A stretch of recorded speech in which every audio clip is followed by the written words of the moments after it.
So first of all, thank you very much for inviting me to come today. I don't think as being part of a charity you necessarily get to come and talk about things that are not just about the charitable mission and the cause, but actually about what we also do professionally. And I think that's a myth I'd like to bust actually, because there's a lot of us working in the charity sector doing some really great stuff. Because as Toby says, we're given a real luxury. We have a really clear purpose and vision and mission. And so actually that enables us to spend a lot of time thinking about how we deliver that through that people. So it's really exciting that I can come along today. So, in terms of bringing CRUK's culture to life, I'm first of all just say a little bit about Cancer Research UK. Can I just check who's heard of Cancer Research UK? It's always worth checking. Who's raised money for us? Wonderful, that is fantastic news. So just a few facts and figures about us. We are the largest cancer charity in the UK, and we're the only one that research into all 200 different types of cancer. We're actually the second biggest funder of cancer research in the whole of the world. The only thing we're second to is the US government. So you can imagine the scale that we're operating at. I think we gave over 750 million last year to cancer research in the UK, and actually the UK government doesn't invest in cancer research because we're managing, with all the other cancer charities, to generate enough money to support that research agenda. We raised £500 million last year. There's always more we need to do though. The amount we could actually spend on researching cancer would fast outweigh any amount of money that we can raise. So I would encourage you all to continue to support us. And our ambition is very simple. It's to make sure that 3 in 4 people survive cancer. So in the past sort of 40 years, we've moved from 2 in 4 to 1 in 4, to 2 in 4, so half of people survive cancer. And we want to, in the next 20 years, get to 3 in 4 people surviving cancer. And given that these days 1 in 3 or 1 in 2, if you're men, will get cancer, that is a massive undertaking and something we're very proud of. But as I said, I'm not here today to talk about Cancer Research UK as a charity. I want to talk about the culture that we've tried to embed, because we do have a really clear mission and vision, but that doesn't necessarily easily translate into culture and how we actually want people to be at work. We have a lot of passionate people, but we still need them to get behind what we need to do to achieve, rather than believing that they solely can cure cancer or manage to resolve it. It needs us all working together. And it's a bit worrying about Carla and Imogen's talk. It's almost identical what we've tried to do, so I'm really, really pleased. Really pleased. Although I'm also going to talk about some of the challenges we've still got, so I'd love some views around how we can capture that. So in terms of our culture, we just define it as how we work around here. As you said, it's almost impossible to define what an actual culture is. So we just say it's how does it actually experience, how do people work around here? And rather than having values, so we've got brand beliefs. So the idea being that these are things that should underpin how we work. And I'm interested by it because, as you said, they're actually more energetic than honesty or integrity. But they are about believing that united we are stronger than cancer, that sharp minds and brave hearts win. And that's really important we've put the two together. We need the brightest people and we need people who are brave. And you shouldn't be brave without being smart. And you need to be smart, but you also need to be brave and take those risks. And that we believe our stories change the world. So that is the impact of the work that we can have really will make the difference. And our personality, which we also sought to define, is about being smart, brave, engaging and optimistic. And that is what we've set out. And it's interesting when you talk about not being given these by boards. When we did a rebrand about 2.5 years ago, we did this with our people. So we went out and we did a lot of research externally, and we heard that people didn't engage necessarily with Cancer Research UK as a brand. It was seen as men in white suits sitting behind desks doing research. So we wanted to make ourselves much more front of mind, help people understand that actually we are impacting every day. But we also work with our staff to say, what does the actual brand mean to you? And we developed those brand beliefs in conjunction with our staff. So that was one of the first things we did. I follow a very simple model for what makes culture, which admittedly is stolen from Deloitte, so if anyone around here, I feel I should name check them. For my days there. So I follow a model that in order to create a culture, you first of all need to raise awareness. So people actually need to know what it is that you're aiming for, which is why having things like values and beliefs present and out there are so important. You need to build role models, so that couldn't be more perfect than the gentleman dancing around, but you would need more than just one. You need to grow the skills and capabilities, so you really need to ask yourself, are there things that people physically can't do to act in that certain way? and you need to create reinforcers. And so this is particularly where I think the HR side of the profession can play a role. So it's how do you make it easier to work in a certain way than not? And that is through things like performance, through appraisals, through discussions, through a million things, and we'll talk about some of those later. So that's the sort of model we talk about here. So what have we done in terms of bringing it to life? I just thought I'd show you some of the things that we've done over the past couple of years to really try and make those beliefs come alive following that kind of model. So the first thing we've really done is sought to build it into everything. I don't expect you to be able to have a look at this, but we have tried to look at it through sort of light touch points in our environment. We've tried to look at a bit of how we work, so what do people do every day, and we've really looked at trying to embed it into every element of the employee life cycle, so before they join, all the way through, and then afterwards. And I'll reveal one of my secrets into it is we work very closely, I'm HR, with internal brand and with internal communications, so it couldn't have been better in terms of bringing that together. But the things that we think we've really helped, number one was definitely involving our people in our strategy and our rebrand. So both in the rebrand, which came up with the brand beliefs and the sort of the new external and internal brand for us, we involved people. But last year we relaunched our strategy, which was moving to this 3 in 4 people surviving cancer. And rather than just the board coming up with it, we involved people in the actual act of coming up with some of those ideas. But we did kind of get given the strategy a little bit by our board. And so we spent a lot of time going out to staff to say, if this is what we're hoping to achieve, how are you going to do it? So we ran workshops, we got people to run workshops locally, we gave them a very nice visual, but they didn't over-prescribe what was in the visual. We said, if this is what we want to aim and the things that we think are going to make the difference from the centre, what do you think you actually want to live and focus on? And we did a lot of briefings and we did a lot of engagement around that. And I do completely agree with what Imogen and Cara said. You cannot do it from the centre, from HR, or even from the board. It has to be done in conjunction with your people. We have spent time turning our beliefs into behavioural prompts. I call them behavioural prompts rather than a framework because we have said we can't guarantee every one of you necessarily has to act in this way. But we've got guidance on what good and less good ways of working against each of these would be. And we've developed these with our people. I think about 2 years in, we really heard that people went, they're lovely, but they don't mean anything to me. And we ran a week where we tried to help people see what these beliefs meant day to day. So we've got speakers, but we also ran sessions to say, what does united actually mean to you? What gets in the way, what doesn't?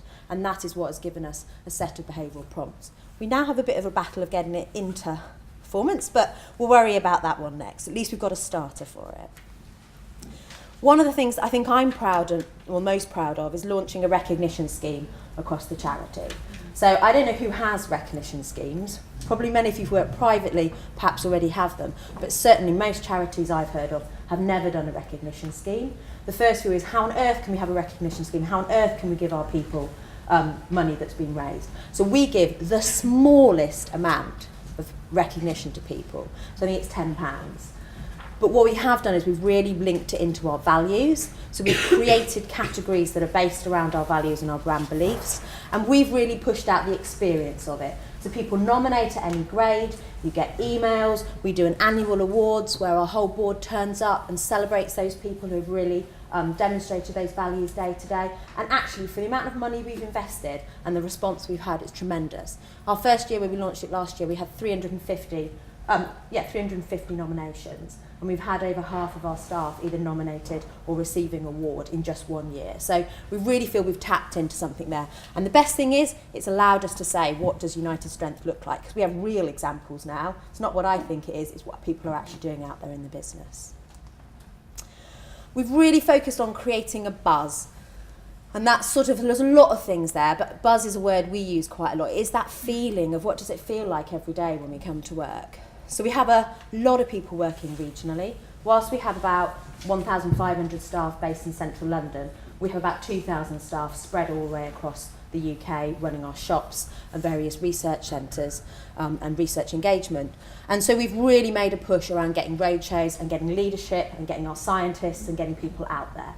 Again, not rocket science, but do not underestimate it, and the battles we've had with our board, that it really matters, but the reception they get when they actually get out there, and people can see what it's like on the ground, and they can also hear from the horse's mouth what it's like and what some of those aspirations are. We've spent a lot of time thinking about our environment and what does it actually look like. We don't have a ping pong table. That's not right for us. We have really pushed, though, for collaborative spaces. United is one of our beliefs. How are we going to connect our people? So we've tried to create spaces in the office that people can work. And we've also got, so our meeting rooms, we've really tried to theme them around things that we think are really important. So Every Moment Counts, the first one, that actually shows things like scientists, Race for Life. It features some of the things that we actually do every day. So you can sit in those meeting rooms and you don't forget, might be talking about IT or process prioritisation, but you don't kind of lose touch to actually the cause that we're really going for every day. And every single one of those, we've got lots of stories about the scientists that we have up over the walls. We have lots of things from volunteers that we put up. And it's just trying to keep that story alive through everything that people see every day. Uniting moments are something that we use quite a lot. So we really try to get our staff behind initiatives that we're doing. So when we do an external fundraising campaign or when we have a major breakthrough, our staff hear about it first and we ask people to get involved. So 2 that I've just brought up here is we did World Cancer Day for the first time this year. So it was an external push, but actually we really focused internally. And it was all about uniting. So we got all of our staff all the way across the UK to link arms and did like a video run through of it. And we got people to obviously raise the money as well and get behind events. And then Stand Up to Cancer is our annual fundraising week. So again, all part of an external campaign. Some people may have seen something around Channel 4 on it on Friday. A few nods, brilliant. Watch out next year when we do our telethon again. But we've really just opened it up to staff and said, you do whatever you like. And for a while we tried to theme it. We tried to say, this is a theme we're going to do, this is focus. We've given up with that now.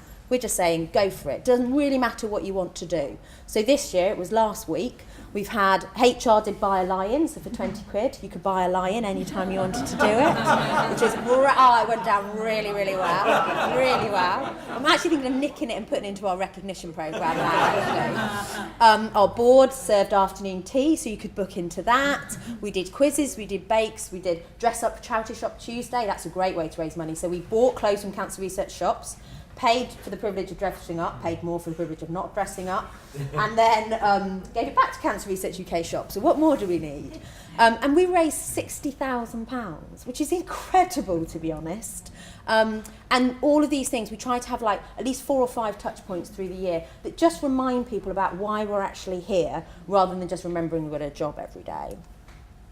And then local networks is a thing we've really focused on as well. So I was interested that you had champions up on one of your things. But we have said that we can't lead it from the centre. So we have a network of brand champions. So they're out there looking at the external brand, but also the internal brand. What's that experience?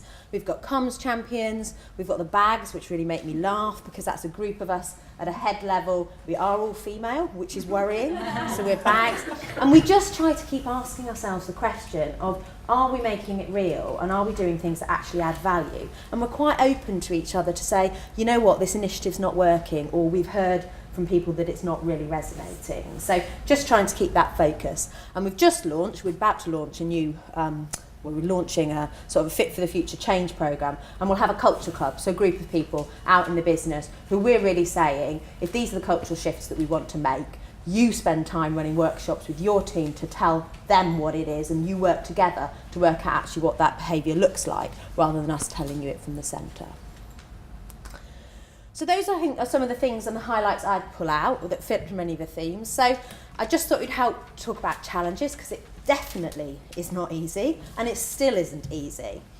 So I still think the challenges that we've had and that we're still experiencing is definitely engaging the non-believers. So we talk a lot about putting people into believers, ambivalent and the non-believers category. And even whilst we worked with our staff, there's no question about it, our fundraising and marketing side have embraced our brand beliefs and are running with it. Our scientists and those people involved in doing policy and government liaison, not quite so sure. And actually it's very interesting because you do talk about the energy and the values, but I think the language sometimes puts them off, and we haven't quite nailed that yet. So that's certainly something we're working on at this moment in time. How do we try and make it equally as relevant for everybody without completely unpicking it? If you've got any solutions, I'd like to hear that one. So we have focused on is this balance between dictating giving clear guidance and giving free will. So we often hear people saying, why do I have to believe it in that certain way? And we've been really clear at saying we can't dictate. That's why we've got behavioural prompts. They are suggestions, they are guidance. But if people choose to interpret things in their own way, as far as we're concerned, that's absolutely fine. We just want to make sure that people have got enough consistency around that. I think it's particularly hard in the charity sector because you get such passionate people with such strong values and beliefs that they don't necessarily want to give those up in order to come into the corporate value. So that's sort of really trying to say to them, find about what works for you and then how that works into that corporate side. The buzz is often easier than the harder initiatives. It's possibly why we spent more time doing the buzz.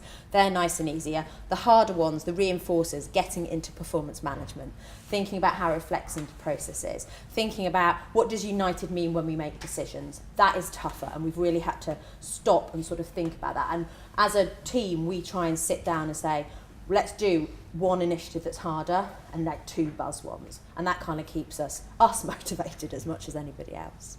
Demonstrating ROI is difficult. I still haven't nailed that. How do you actually demonstrate that it adds value?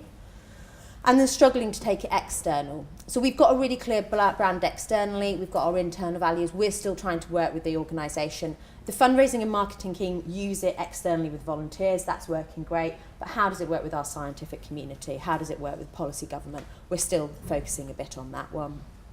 And we need to be sensitive to the spend of charity money. So I think that's the one thing I would say. We really haven't spent a lot of money on a lot of this stuff. We have given it out to people. When we run things like workshops and guidance on that, it's all generated by ourselves internally. So we are very mindful of that. But we also would say the value of agency spend is very critical every now. So you'll see, the lovely visuals that we've done. We have put that money in because it does look good. It does engage people. It does also help to give a bit of an external perspective. So we're trying to balance that out. In terms of lessons learnt, so my lessons here, top tips. Stealth is not sneaky, so we do an awful lot by stealth, just getting it out there. So these behavioural prompts would be a great example. Spoke to board, they were like, we don't want to define behaviours anymore. We're quite comfortable with what we've got, thank you very much. We're thinking, people need to know. So when we ran our week, we just asked people, do they mean anything to you? What would they look like? And all of a sudden, we had a body of evidence and a way of suggesting it. And then we would say to people, why don't you tell your head that it doesn't make much sense? So trying to use that sort of stealth way, putting things out low and letting see what comes through. Tangibility trumps all. I think anyone working in the HR sector may have this. It's not until you've actually got something physically you can show that people agree with it. So one of our things is sharp and brave. So I'm really trying to work with my team to say, try and produce something, give it a go, before worrying about making it absolutely perfect. So, get those brand beliefs out quite quickly, get those behavioural prompts out quite quickly, get people working with it, and then get the feedback about whether or not it's working rather than trying to get it perfect first of all. My view, the brand, internal comms and HR triumvirate rules. That was definitely the breakthrough for us. So when I first joined, we had brand doing its thing, HR doing its thing, and internal comms probably just stuck between the middle. It was without question when the 3 of us sat down and started working out that actually I as HR needed to understand our brand and our brand team needed to understand it was how people work day to day. That has definitely been the breakthrough that we needed. And I would just really encourage everyone to sit down. And the best experience for me the other day is when our head of internal brand was campaigning with one of our directors about how critical it was to define belief behaviours for how her team worked. And I just thought, we've made it then, because I will equally come and talk about how important brand is. Evidence overcomes detractors. We use our engagement survey like many other people, but I use it to assess how our culture is doing, not just about some of the ways of working and some of the sort of bits around the side, the hygiene factors. And so things like our recognition scheme, people were very sceptical, so we asked a question about it. We used that evidence to build it. We piloted it, everyone responded well. Bob's your uncle. So that really is worth it. Staff lead, we follow and flex very much to Miss Cara Imogen's point. We do ask people what they think about it, and we're actually now trying to respond to it already. So we've heard that stories changing the world isn't working for about half our population. So we need to go back and have a think about what actually do we mean by that. Workshops, maybe it's just me, but I think the power of a workshop is great. So we spend a lot of time creating suggestions on workshops and giving it out to local managers to run. and we will brief them and we will train them and then we will leave them to it. And I actually think I've got a million Cascade packs now, but it does seem to work. So I would encourage you to do that. Because if you ask someone to have a session locally, they don't really know what they're doing. So that really works. And then I was just saying, agency spend can work if you use it sensibly. In terms of what next, very quickly, we need to build brand into recruitment. That's actually where we've been working with SMRS, so that's been really helpful. So at the moment, we haven't really done much to take our brand into the recruitment market. We think we could do more there. I mean, I've put yawn over our website. It's really boring. So we want to know, if we are united, if we're sharp and brave, we want to have fun, how do we bring that? And actually the research we've done has shown that people don't think of us as a fun place to work. And we are fun to work with. So we need to get that out there. We've got this Fit for the Future programme, so we've got a change programme. We need to bring that into our brand and make sure that people see the cultural shifts as all happening together. Alumni is something we haven't really done much into. We think we've probably got a lot of power there. People who have left us but could still advocate for us, not even necessarily from work, certainly in terms of raising money, so we'd like to do more there. And then we have the world's boringest internet ever in the history of the world. And whilst you don't have to have a sexy internet to make a difference, we're about united and about sharing ideas to be smart and brave. So we want to make sure our internet and our platforms around that really help it. The challenge is we haven't got much money to spend, so if anyone can do it for free, we'll take you up on it. And that's us. Thank you very much for your time.